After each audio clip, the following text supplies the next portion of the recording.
성령이 임하시면 세 번째 말씀을 나누겠습니다.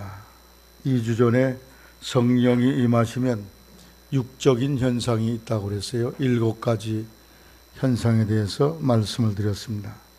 지난주에는 성령이 임하실 때 나타나는 혼적인 현상 중에 지식을 통해서 나타나지는 성령의 은사, 지식의 말씀의 은사, 지혜의 말씀의 은사, 영분별의 은사에 대해서 말씀을 전했습니다. 여러 성도들에게 이런 은사가 충만하게 되기를 주님의 이름으로 축복합니다. 오늘은 세 번째, 성령이 임하시면 정적인 은사가 있어요. 그 정적인 은사 중에는 방언함과 방언을 통변함과 예언함의 은사가 있습니다. 첫째로 방언의 은사에 대해서 함께 생각하고자 합니다. 성령이 임하실 때 나타나지는 이 사람의 언어를 통해서 나타나지는 하나님의 그 은사의 역사가 있는데 그것을 방언이라 합니다. 그 방언의 중심 주제는 하나님을 찬송하는 찬송입니다. 뭐 랄랄랄라 방언이 됐든지 어떤 방언인지 간에 그 내용의 핵심은 하나님을 찬송하는 거예요. 여러분, 우리가 쓰는 방언 중에 제일 유명한 방언인데 그것은 할렐루야예요. 따라하세요. 할렐루야. 여러분, 할렐루야 하루에 1000번씩 해보세요. 방언이 금방 터지게 될 줄로 생각합니다. 할렐루야 자체가 방언이에요. 하나님을 높인다. 이 중세기에 나타난 그런 찬양 중에 그레고리안 찬트라는 찬송가가 있어요. 그 찬송은 이렇게 곡이 아주 단순하고 밋밋해요. 하나님이 나를 사랑하십니다. 그래서 우리는 하나님을, 이렇게 아주 단순하게 이런 찬송이 있는데 이 찬송이 어디서 나온 것이냐? 이게 수도사들이 수도원에서 기도 많이 하다가 성령의 충만을 받아가지고 그 성령의 인도를 따라 부르던 찬송이 바로 이 그레고리안 찬양의 그 근원이라는 것입니다. 그래서 방언의 중심 내용은 하나님을 찬송하는 데 있어요. 여기 이 귀한 아들이 여기 와, 이리 와, 너 이리 와라. 이 가운데 앉아. 유주현인가? 아니, 맨 앞자리에 앉아. 거긴 네 자리가 아니야. 넌 거기 매주일 앉아라. 너 거기 앉으면 앞으로 장관 될 거야. 아멘 해야지. 아멘. 운전수로 평생 살겠어? 장관으로 사는 게 좋겠어? 응? 장관이 좋지.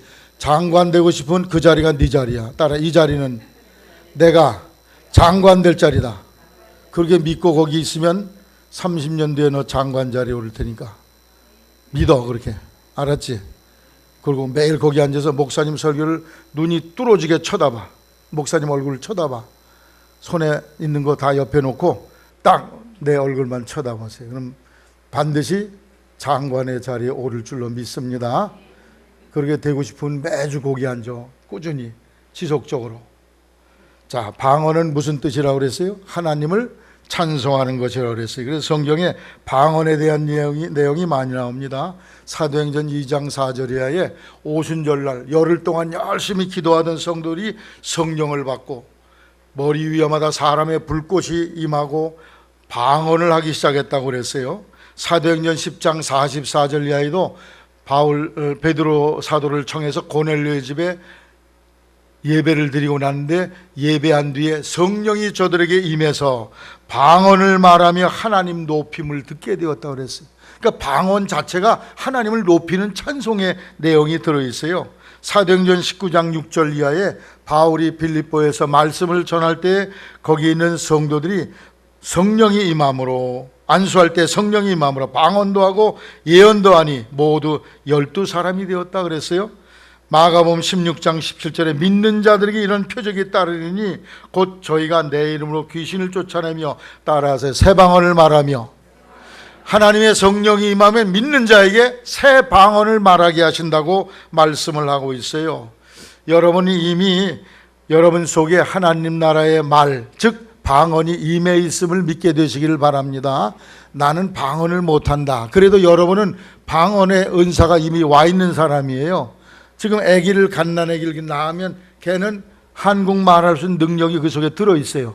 그것처럼 여러분은 예수 이름으로 거듭나고 천국 백성이 되었고 하늘나라 백성이 되었어요. 그래서 하늘나라 백성으로서의 언어가 여러분 속에 이미 잠재되어져 있는 것입니다. 여러분, 중국 사람은 한국말이에요, 중국어예요? 중국말이에요? 가봤어요? 중국말 하지. 우리말로 하면 못 알아들어요. 미국 사람은 영어를 해요, 한국말이에요? 영어를 해요. 미국 사람은. 가보니까 한국말 하니까 못 알아듣더라고. 자기 나라마다 자기 백성들은 자기 말을 해. 우리는 지금 누구 백성이에요? 하늘나라 백성이기 때문에 하늘나라의 언어를 할 수 있는 능력이 이미 우리에게 주어져 있는 거예요. 단지 우리가 너무 무지해가지고 방언에 대해서 무식하기 때문에, 또는 여러 가지 제약을 받아, 아유, 방언하는 것들 보니까 무식한 것 같아, 쟤 뭐 알지도 못하는 소리를 떠들어대고, 이런 생각 때문에, 교양스럽지 못하는 생각 때문에 그러게 나를 제재해가지고 그 언어가 풀리질 않는 것뿐입니다. 이미 여러분에게 하늘의 신령한 방언이 와 있음을 여러분이 믿고 하나님의 은사가 나타나기를 위해 기도하시기를 바랍니다.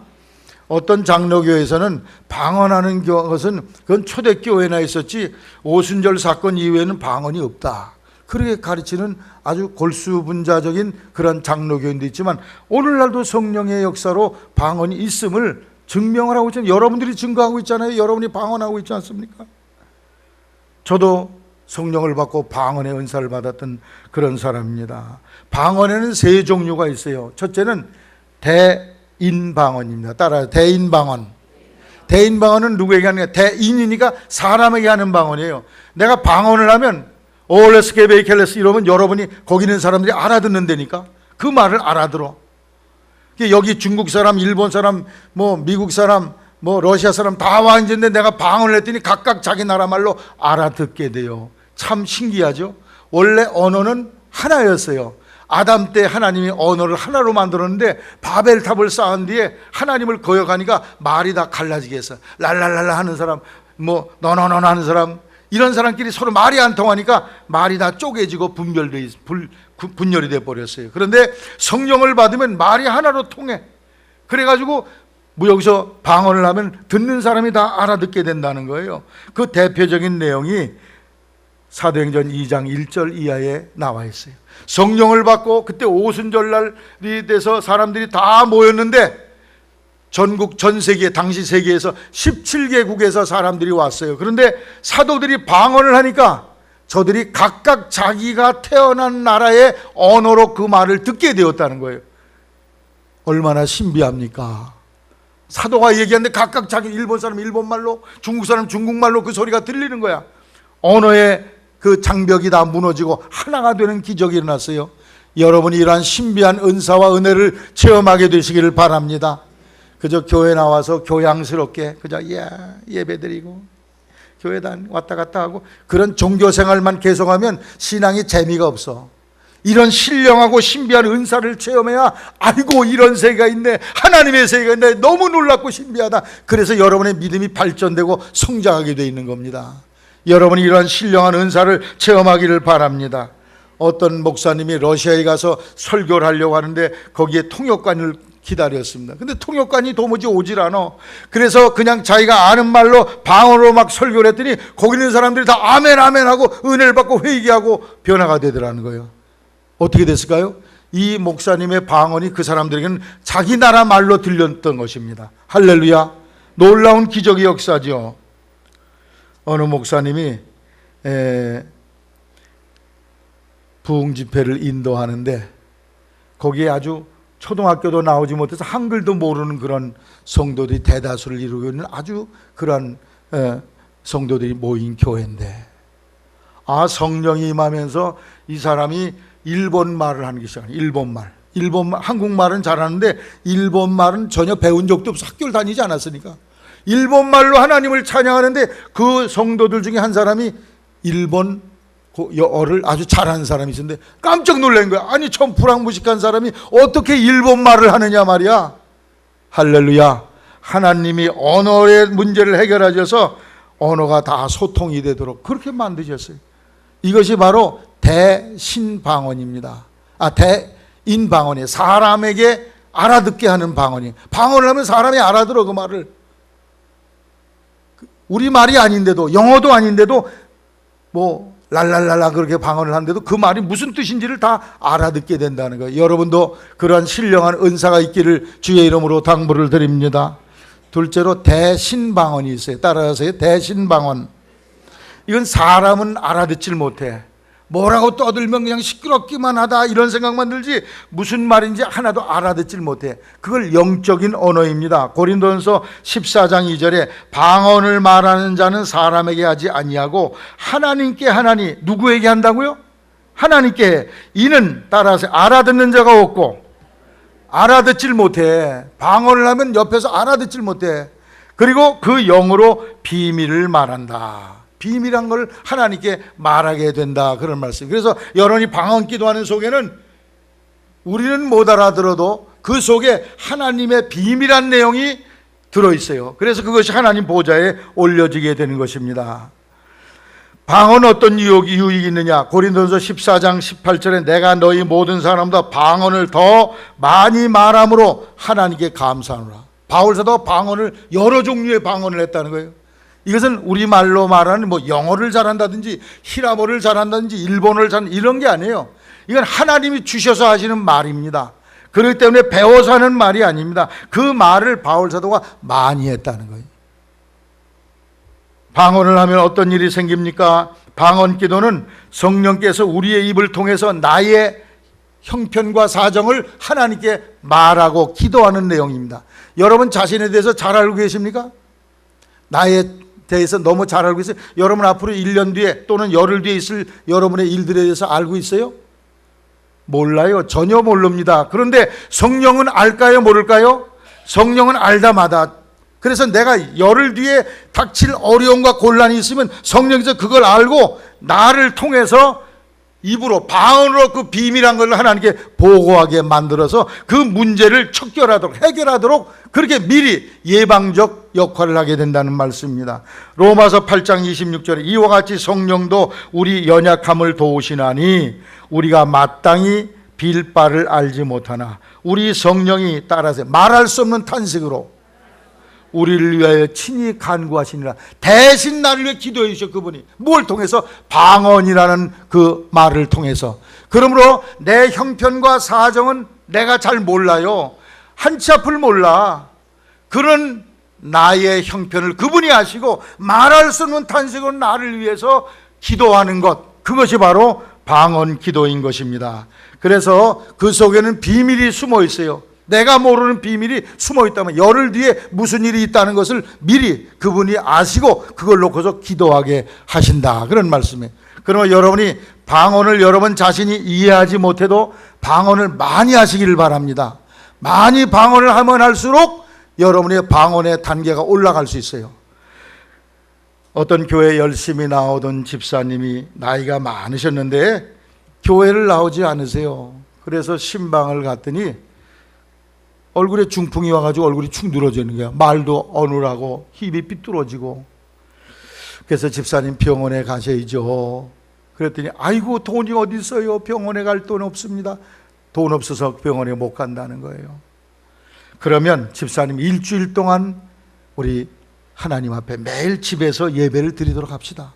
그래서 매일 목사님에 가서 예배를 인도하는데 3일째 되는 날 이 집사님이 엉엉 울고 통곡을 하면서 자기 죄를 회개하더니 갑자기 성령을 받아 방언을 하기 시작하는 거야. 이 삐뚤은 입으로 그냥 막 방언을 하는 거예요. 아, 너무 놀라운 일이 생겼어요. 그런데 저 부엌에서 목사님 대접한다고 사과를 깎던 60대 자기 딸이 있었는데 그 집사님 딸이, 그 집사님도 사과 깎다가 방언이 터졌어. 온 집안이 아주 방언 바다가 돼버리고 말이야. 다 방언으로 막 기도하기 시작합니다. 4일째, 5일째, 6일째, 7일째 계속 방언으로 기도하는데 7일째 기도회가 끝났는데 이 집사님의 얼굴이 정상으로 돌아왔어. 할렐루야. 여러분, 이 집사님의 형편과 사정을 누가 알아? 성령께서 아시고 간곡한 마음으로 하나님께 그 형편을 아뢰게 해서 드디어 그 얼굴에 풍증이 다 사라지도록 했다는 말씀이. 할렐루야.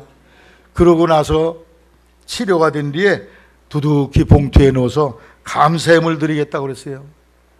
아니 지금 병원 갈 돈도 없다는 분이 어떻게 감사함을 드립니까? 너무너무 감사해서 이걸 드릴 수밖에 없습니다. 여러분, 성령 받으면요 제절로 봉사가 나와.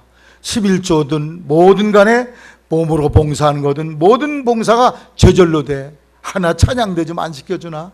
나 주일학 교사 좀 안 시켜주나? 나 속해 인도자 좀 안 시켜주나? 할렐루야.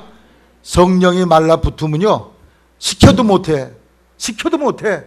이 고귀한 천국의 직분과 고귀한 자리를 지키질 못해.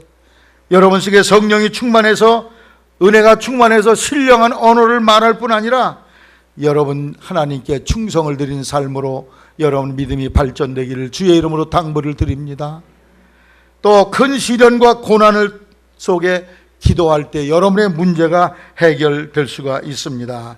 여러분, 조그만 어려움이면 하나님 이 발등에 불이 떨어졌으니 해결해 주세요 이렇게 기도할 수 있어요. 그러나 기가 막히고 코가 막히는 어려움이 있어, 억울하기 짝이 없어. 그럼 기도가 돼야 안 돼요?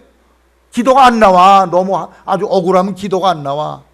그때 우리의 형편과 사정을 하나님 앞에 놓고서 탄식하고 하나님께 기도하기를 바랍니다. 방언으로 기도하게 되시기를 바랍니다. 그러면 내 영이 내 그 어려운 형편과 사정을 극복할 수 있는 그러한 역사를 이루게 되는 거죠. 고린도전서 14장 15절에 그러면 어떻게 할까? 내가 내 영으로 기도하고 또 마음으로 기도하며 내가 영으로 찬송하고 또 마음으로 찬송하리라. 따라 내 영으로 기도하고 영으로 기도해. 답답해서 정말 기도가 안 나오는 그런 자리에서도 무슨 뜻인지 모르는 방언으로 계속 기도하면 여러분의 그 문제를 풀어주시게 될 줄로 아시기를 바랍니다. 어떤 여자 성도가 있었어요. 교회에서 성경 공부하는 낮 시간인데 평일날 예배당에 와서 성경 공부하는 시간에 갑자기 방언을 하고 싶어. 방언이 막 나오는 거야. 그런데 여기 지금 성경 공부 다 하고 있는데 방언을 큰 소리 하면 예배 다 성경 공부 분위기를 망치니까 여러분 그리고 방언 기도를 한 30분 하고 나더니 마음이 시원해져. 아, 기도가 다 됐나 보다. 그리고 이제 성경 공부를 다 마치고 집에 가서 저녁 시간에 이제 서방님 식사 준비를 다 해놓고 남편을 기다리고 있었어요. 그런데 이 남편의 직업이 뭐냐? 시외버스 운전사예요. 그런데 이 남편이 집에 들어오더니 어휴, 오늘 누가 나를 위해 기도 엄청 해줬나 봐. 내가 죽을 뻔했는데 나 생명을 붙들고 있는 그런 느낌을 받아서 내가 가까스로 살아왔어. 할렐루야. 그 얘기를 듣고서 그게 언제 기도한 거냐? 무슨 사건이 생겼냐 물어봤더니 자기가 시외버스를 몰고 언덕바지를 이렇게 올라가는데 갑자기 중턱에서 버스가 고장이 났더래. 그래서 고장이 나서 손님을 다 내려놓고 차를 엔진룸을 열고 거기 고치고 있는데 갑자기 차가 뒤로 미끄러지는 거야. 미끄러지면서 바퀴 하나가 탁 벌써 절벽 쪽으로 나가 있더라는 거예요. 자칫 잘못하면 차가 굴러 떨어지는데 차가 왔다 갔다 기우뚱한데 이 차를 누군가가 딱 붙들어주고 있는 느낌이더래. 너 빨리 내려, 빨리 내려. 그런 느낌을 받으면서 운전석 창문으로 뛰어내리는 순간 그 차가 굴면서 절벽으로 떨어졌다는 거예요. 그래서 그 시간이 언제나 그랬더니 그 부인이 바로 성경 공부 시간에 기도하던 그 시간이더라는 거예요. 그 시간에 하나님의 성령께서 부인에게 내 남편 위험하니까 지금 기도해라, 지금 기도해라. 그래가지고 방언 기도를 시키는데 그걸 통해서 죽을 남편을 생명을 건져내게 됐어요. 할렐루야. 여러분, 방언을 못 알아들어도 여러분이 걱정하지 마세요. 저분이 듣고 계시니까 여러분의 비밀한 일을 그분이 듣고 그 문제를 해결해 주신다는 사실을 알게 되시기를 바랍니다. 마음이 답답합니까? 방언 기도 많이 하시기 바랍니다. 그러면 마음에 청소가 돼. 마음에 있는 지저분한 것, 쓰레기들, 원망, 불평, 근심, 걱정, 좌절감이 싹 물러가고 마음의 시원함을 얻게 돼. 할렐루야. 또 여러분이 어떤 특별한 마음의 기쁨과 평안을 잃어버리고 여러 가지 걱정, 근심이 있을 때도 열심히 방언 기도하시기를 바랍니다. 그러면 주님께서 그 불안을 다 슬픔을 제하시고 평안을 여러분에게 주십니다.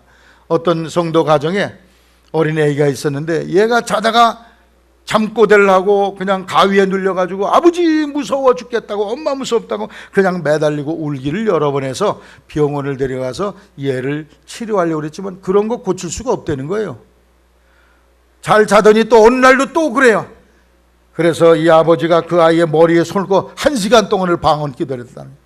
랄랄랄랄라 방언 기도를 했더니 1시간 뒤에 푹 깊이 잠을 들면서 그 후로는 다시는 가위 눌림 현상이 없어지더라는 거예요. 할렐루야.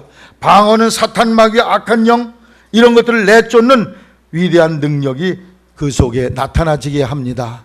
그리고 방언은 우리의 덕을 세운다고 말씀하고 있어요. 고린도전서 14장 4절 방언을 말하는 자는 따라서 자기의 덕을 세우고, 덕을 세운다는 건 뭐냐? 이 벽돌 한 장 쌓듯이 내 믿음의 단계를 올려준다는 말씀이야. 여러분이 방언 기도를 많이 하면 여러분의 믿음이 올라갈 줄로 아시기를 바랍니다. 성장될 줄로 아시기를 바랍니다. 여러분이 방언이 이렇게 여러모로 유익하기 때문에 방언하는 것을 금하지 말라. 바울 사도가 말씀한 대로 열심히 방언 기도에 힘쓰시기를 바랍니다. 하나님이 주신 은사를 알아듣지도 못하는 그거 여러분이 그만두지 마세요. 그냥 놔두면 녹슬어 버립니다. 하나님께 주신 그 귀한 은사를 잘 활용하게 되시기를 바랍니다. 여러분, 신랑이 각시에게 금목걸이도 주고 금팔찌도 주고 금가락지도 주고 그랬어요. 근데 그 신랑이 사랑하는 마음으로 줬는데 에이 깎는 거 쓸데없어 다 뽑아가지고 쓰레기통에 턱 버리면 어떻게 될까요? 평생 끼지도 않아 장롱구석에 박아놓고. 그러면 신랑이 섭섭해요. 신랑이 사랑함으로 준 그 보석 반지 목걸이를 잘 사용하고 활용하면 신랑이 좋아해. 준 신랑이 좋아. 이와 마찬가지로 주님이 우리에게 주신 이 방언의 은사를 여러분이 잘 활용하고 사용함으로 말미암아 우리 주님께서 기뻐하시고 여러분을 축복하시는 삶이 되시기를 주님의 이름으로 당부를 드립니다. 그냥 구석쟁이에 박아두면 녹슬어버려. 아무런 가치가 없어. 하나님을 모욕한 일이 생긴다, 그런 말씀이에요. 근데 방언할 때 지혜롭게 해야 될 것입니다. 지금 여기서 예배를 드리는데 한 사람이 벌떡해서 방언하고 막 큰 소리를 하면 예배 분위기가 다 어그러져 버리고 말 것입니다. 다 성경 공부하고 있는데 또 찬송을 하고 있는데 혼자 일어나서 방언으로 큰 소리 한다면 여러분 그것도 예배의 질서를 무너뜨리고 절도가 없는 그런 분위기를 만들 테니 여러분 개인 기도할 때, 특별히 개인 기도할 때 방언으로 많이 기도하기를 바랍니다. 교회에서 통성 기도할 때 방언으로 많이 기도하게 되시기를 바랍니다. 그래서 질서 있게 방언을 해야 돼요. 고린도전서 14장 39절로 40절 그런즉 내 형제들아 예언하기를 사모하며 따라하세요. 방언하기를 금하지 말라. 방언하기를 금하지 말라는 거예요. 방언하기를 열심히 방언하시기를 바랍니다. 그래서 여러분이 영적인 성장이 일어나고 여러분의 사정을 성령의 역사로 하나님께 보고하게 되고 여러분의 문제를 해결하는 그런 기적을 경험하는 성도가 되시기를 주님의 이름으로 축복을 드립니다. 여러분 방언의 은사를 많이 활용하셔야 돼. 못 알아들어도 지속적으로 하시기를 바랍니다. 세 번째 방언은 대물방언이에요. 따라서 대물방언. 대물방언은 자연과 대화를 하는 겁니다. 새들과 얘기를 하고 이 꽃나무하고 식물들하고 대화하고 이야기를 해요. 참 신기하죠? 이 식물, 동물들, 새들 다 대화의 능력이 있어요. 어떤 옛날에 성인, 기도 많이 하는 그 성인은 이 새들과 까마귀들과 이야기를 하는 그런 아주 신령한 은사를 갖고 있었다고 합니다. 한 목사님이 가을에 벼이삭이 다 누렇게 익어서 이제 추수할 때가 다 됐는데 마당에 나가서 이제 그 자연 전경을 보고 있는데 갑자기 참새떼들이 나무가지에 올라서 짹짹짹짹짹짹 거리고 있는데 그 소리가 무슨 뜻인지가 들리는 거예요. 주혜종님, 이거 무슨 소리지? 그 참새 소리가 목사님 부르는 소리로 들리는 거예요. 반갑다. 글쎄 슬픈 일이 있어요. 그게 무슨 소리인데? 우리나라 대한민국 우리는요 이 땅에서 자유롭게 마음대로 날아다니는데 우리나라 옆에는 중국에서는 참새 잡기 강조기간이라는 것이 있어가지고 참새를 마구잡이로 잡아들인다고 그래요. 우리 참새들에게는 얼마나 슬픈 일인지 몰라요. 목사님 자신이 난생 처음 있는 일이야, 이 목사님에게도. 그래가지고 그 이야기를 다 듣다 보니까 결국에는 참새를 많이 잡아가지고 참새들이 벼이삭만 먹는 게 아니고 그것보다 더 많이 벌레, 해충을 잡아먹는데 참새를 다 잡아버리니까 해충이 더 득세해가지고 그 논밭 곡식들이 다 망해버리고 말았다, 그런 얘기였다는 거예요. 그래서 목사님이 이거 자기도 처음 듣는 얘기, 누구한테 말할 수도 없고 남들이 얘기하면 뭐 미쳤나 그런 얘기 할 것 같아가지고 가만히 속으로 생각을 하고 있었다는 거예요. 간직하고 있었는데 어느 날 이분이 대학 교수로 직무를 하고 있었는데 대학에 중국 선교를 하던 목사님이 한 번 오셔서 중국에 대해서 중공이죠. 당시에는 거기에 대해서 이야기를 하는데 중국에서는 참새 잡기 강조 기간이 있다는 거예요. 그래서 참새를 싹 쓸어 잡았기 때문에 너무나 병충해가, 참새가 먹어버려야 될 그 병충들, 벌레들이 득실거려가지고 곡식이 도리어 망치는 일이 생겼다. 그런 것을 그 목사님이 보고 삼아 얘기를 하면서 그때 그 목사님이 크게 깨달았다는 거예요. 야, 참새들과 대화를 할 수 있네. 참새들끼리는 대화될 거 아니에요. 그렇죠? 중국 참새가 만주에 있는 사람 야짜짜짜짜 얘기했을 거네. 만주 참새가 북한 참새에게 짜증 얘기하고 휴전선 넘어서 여기까지 다 그 말이 온 거예요. 근데 사람들은 참새가 짹짹거릴 때 무슨 소리인지 아무것도 못 알아들어. 그냥 짹짹거리는 소리만 들리지. 그러나 대물방언을 하는 분은 그 참새의 소리를 알아들어. 여러분 꽃 한 송이에서도 거기에서도 참새 그런 꽃과도 대화할 수 있는 그러한 영적인 능력이 우리에게 주어질 수도 있습니다. 여러분이 생애 살면서 그런 은사가 있게 되기를 주님의 이름으로 당부를 드립니다. 어떻게 이런 은사가 생겨요? 사도행전 2장 38절에 너희가 회개하여 각각 예수 그리스도 이름으로 세례를 받고 죄사함을 얻으라. 그리하면 성령을 선물로 받으리라. 우리가 어찌할꼬 성령 받은 사도들이 말씀할 때 우리가 어찌할꼬 탄식하니까 너희들이 회개하여 예수를 믿고 성령 받으면 이런 역사가 일어난다고 말씀을 하고 있어요. 여러분 속에 하나님의 성령이 충만해서 대인방언, 대신방언, 그리고 대물방언의 경험이 있기를 주님의 이름으로 축복합니다. 두 번째는 통변의 은사가 있어요. 통변은 방언한 것의 의미를 깨닫게 되는 것입니다. 번역은 아니에요. 번역은 작기 그대로, 문자 그대로 축자적인 그렇게 옮기는 거지만 통역은 방언의 내면적 의미와 뜻을 캐치하고 파악하고 이해하는 것이 바로 통변의 은사입니다. 그래서 여러분이 방언을 많이 하다 보면은 방언의 의미가 알아져, 깨달아지게 됩니다. 여러분이 방언 기도를 많이 하시기를 바랍니다. 어떤 목사님은 방언 은사를 받고 너무나 신기해서 방언 기도를 3일 동안을 내리했대. 잠도 자지 않냐고 3일 동안을 내리하는데 나중에 입술이 다 불어터더라는 거예요. 근데 3일이 지난 뒤에 방언의 의미가 깨달아지기 시작하더라는 거예요. 할렐루야. 여러분이 방언할 뿐 아니라 방언의 의미가 깨달아지는 그런 영적 경험이 있게 되시기를 바랍니다. 이런 신비한 세계를 신앙생활 속에서 경험을 해야 믿음이 자꾸 올라가고 성장하지. 맨날 시계추처럼 왔다 갔다 와도 이 질이 멸렬하게 이러면 믿음이 자라질 않아요. 뭔가 신앙의 도약과 발전이 있으려면 여러분이 신앙의 영적 체험이 여러분 속에 일어나게 되기를 주님의 이름으로 당부를 드립니다.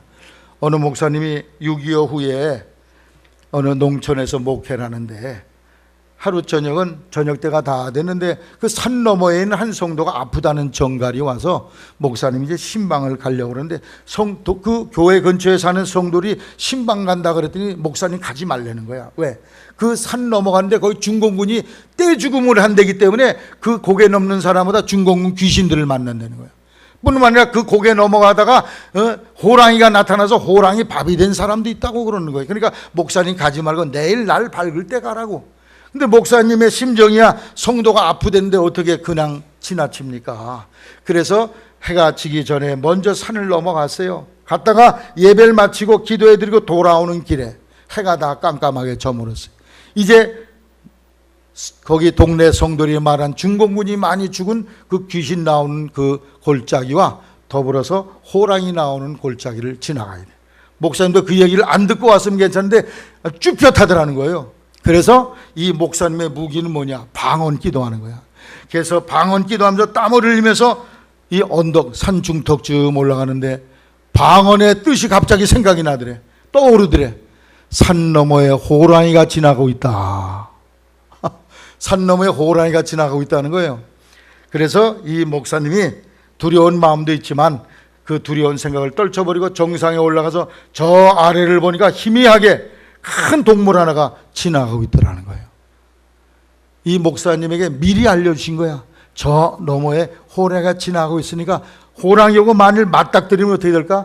호랑이 저녁 식사거리밖에 안 되겠죠. 하나님이 미리 알게 하셔서 그래서 이 목사님을 위기에서 건져주셨다는 그런 얘기입니다. 여러분 방언이 여러분의 귀에 우리말로 이해가 되어지고 깨달아지는 은사가 여러분에게 임하기를 주님의 이름으로 축원을 드립니다. 제 큰딸 수정이가 아주 대꽃쟁이같이 말랐어요. 목사 사모를 하면서 선교원 교사하고 가정교사하고 그래야 그 개척교회를 꾸려나가고 생활대책이 되니까 그래도 하루에 최소 6시간은 지가 기도를 해야 된대요. 6시간에서 8시간 자기 기도를 했는데 그러니까 잠잘 새가 점점 없어지는 거예요. 엄청 기도를 많이 해서 내가 가면 만날 시간이 없어요.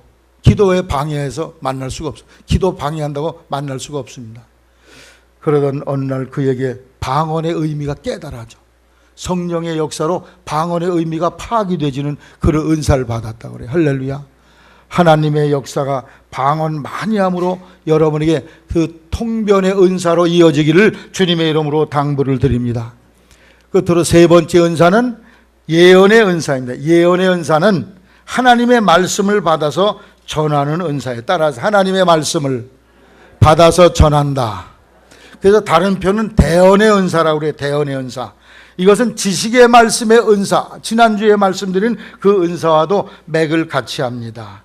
이 은사는 분명히 예언이기 때문에 하나님의 말씀과 더불어서 미래사가 그 내용에 담겨져 있습니다. 고린도전서 12장 10절에 어떤 이에게는 예언함을 예언 그대로 미래에 대한 하나님의 계시의 말씀이 들어있습니다. 베드로후서 1장 21절에 예언은 언제든지 사람의 뜻으로 낸 것이 아니요 오직 성령의 감동하심을 입은 사람들이 하나님께 받아 말한 것이다. 하나님이 주신 말씀을 가서 전하는 것, 그게 바로 예언입니다. 사도행전 21장 8절 이하에 보면 바울 사도 일행이 가이사랴에 이르러서 7 집사 중에 하나인 전도자 빌립 집사의 집에 들어갔습니다. 그 집에 4딸이 다 선지자라고 성경에 예언자라고 말씀을 하고 있어요. 여러 날 그 집에 머물고 있는데 한 사람, 여선지자 아가보란 사람이 예루살렘으로부터 내려와서 바울 사도의 혁대를 풀러가지고 그 혁대로 바울 사도의 두 손을 챙챙 감는 거예요. 이 혁대 주인을 보십시오. 이 주인이 이 혁대로 손목이 묶인 것처럼 앞으로 예루살렘에 가서 이렇게 챙챙 감겨 붙잡힐 것입니다 하고 예언을 했어요. 그 예언한 대로 어떻게 됐습니까? 바울 사도가 예루살렘에 올라가서 손발이 묶여서 로마로 죄수로 잡혀가서 마지막에 처형을 당하게 되죠.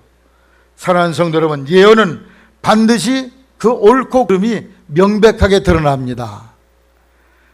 그래서 예언한 사람이 내가 예언을 했다 그런데 그것이 안 맞아, 그러면 뻥인 줄로 아시기 바랍니다. 그건 잘못된 거예요. 그 사람은 예수 믿지만 양신 역사가 있는 사람이에요. 성령의 역사와 그 악한 영의 역사가 동시에 역사하는 거죠. 하나님의 예언이면은 100% 맞아야 됩니다. 예레미야 28장 29절에 평화를 예언한 선지자는 따라하세요. 예언자의 말이 응한 후에야, 예언자의 말이 응한 후에야 그가 참 선지자요 하나님의 보인 선지자임을 알아야 된다. 여러분, 예언의 은사를 받은 사람은 그 예언이 뻥나면 안 돼. 거짓이 되면 안 돼요. 그래서 진짜 예언이 아니에요. 가짜 예언입니다. 또 우리가 예언의 은사를 잘못 활용해서 남의 신수를 점치는 행위를 하거나 또는 길흉사 이런 것을 말하는데 사용되어지는 것은 성령의 예언의 은사를 오용하는 것이요 남용하는 것입니다. 고린도전서 14장 24절 25절에 그러나 다 예언을 하면 믿지 않은 자들이나 무식한 자들이 들어와서 모든 사람에게 책망을 받으며 모든 사람에게 판단을 받고 그 마음에 숨은 일이 드러나게 되므로 엎드려 하나님께 경배하며 하나님이 참으로 너희 가운데 계시다 전파하리라. 아멘. 또 고린도전서 14장 3절에 그러나 예언한 사람은 자는 사람에게 말하여 덕을 세우며 권면하며 위로하는 것이라고 말씀을 하고 있습니다. 한 선지자가 아프리카에 선교사가 아프리카에서 선교 활동을 하는데 거긴 식인종들, 사람 잡아먹는 사람들이 많이 살고 있는 그런 지역인데 어느 날 이런 정보를 접하게 됩니다. 이 선교사 가족을 다 잡아먹어서 식사거리로 하겠다, 며칠 날 쳐들어온다, 이런 정보가 들어왔어요. 이 선교사 내에는 도망갈 수도 없고 큰일이 났어. 할 수 있는 방법은 하나님께 방언 기도하는 것밖에 없어요. 그래서 사무실에 무릎 꿇고 앉아서 간절히 하나님께 방언으로 기도를 하고 있습니다. 그런데 이 선교사 가족을 잡아먹으러 왔던 인디안 아프리카 원주민 추장이 갑자기 문을 열고 들어와서 이 선교사 내 옆에 무릎 꿇고 앉아 있는 거야.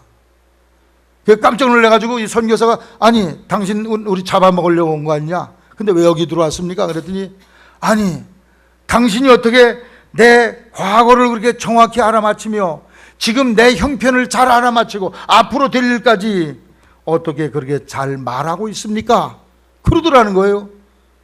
이분은 방언만 했는데 그 원주민 추장 귀에는 그것이 통변이 돼가지고 그의 과거를 말하고 현재를 말하고 현재 형편을 말하고 미래사를 얘기하는 내용으로 들려지게 만들어가지고 그를 완전히 회심시키게 했어요. 할렐루야. 추장이 회개하니까 그 주민들은 자연히 예수 믿게 되는 거죠. 단체로 다 예수 믿는 역사가 일어나게 되었다, 그런 말씀. 그래서 여기 고린도전서 14장 24절인 말씀대로 예언을 하면 믿지 않는 사람들이나 영적인 지식이 없는 무식한 사람들이 들어와서 깨닫고 책망을 받게 돼서 회개하는 역사가 일어나게 된다는 거예요. 그래서 예언이 이처럼 중요하다. 여러분에게 이 예언의 은사가 임하여 많은 영혼을 일깨우기를 주님의 이름으로 축원을 드립니다. 오늘은 정적인 은사에 대해서 말씀드렸어요. 방언에 대해서. 방언은 대인방언이 있고 대신방언이 있고 대물방언이 있다. 또 방언을 이해하고 해석하는 통변의 은사가 있고 그리고 예언의 은사가 있다 그랬는데, 여러분이 하나님의 신령한 은사를 받아서 신령한 세계를 체험하고, 야, 이런 믿음의 세계가 있냐? 눈에 보이는 세계가 아닌 보이지 않는 하나님의 신령한 세계, 이 세계를 체험하고 여러분의 믿음이 올라가는 성도가 되기를 예수님의 이름으로 축원합니다.